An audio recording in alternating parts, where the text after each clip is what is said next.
ఒక్కసారి కొమ్మూరి గోల్డ్ కి కాల్ చేయండి. తాకట్లో ఉన్న మీ బంగారాన్ని విడిపించి మార్కెట్ ప్రైస్ కి వాళ్ళు కొనుక్కుని మిగతా డబ్బులు మీకు ఇచ్చేస్తారు. సోషల్ మీడియా వేదికగా సెలబ్రిటీలపై ట్రోలింగ్ ఎక్కువైపోయింది.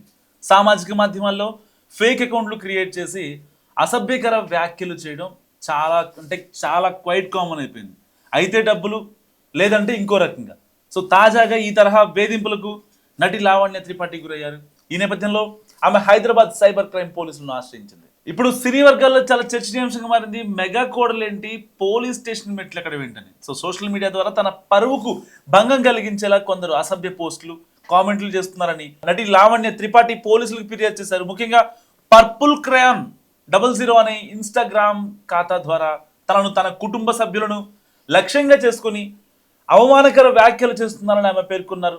కొంతకాలంగా ఈ వేధింపులు కొనసాగుతున్నాయని, తన వ్యక్తిగత జీవితం మరియు గౌరవాన్ని దెబ్బతీయాలనే ఉద్దేశంతో అసత్య ప్రచారం జరుగుతుందని కూడా ఫిర్యాదులో చెప్పారు.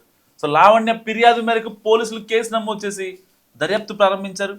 ఐటీ యాక్ట్ సెక్షన్ 67తో పాటు బిఎన్ఎస్ 78, 79 కింద కేసు నమోదు చేశారు. సో సంబంధిత ఇన్స్టాగ్రామ్ ఖాతాను నడుపుతున్న వ్యక్తిని గురించి కఠిన చర్యలు తీసుకోవాలని, అలాగే ఆ ఖాతాలో ఉన్న అవమానకర పోస్టులను తొలగించేలా చర్యలు తీసుకోవాలని లావణ్య పోలీసులను కోరారు.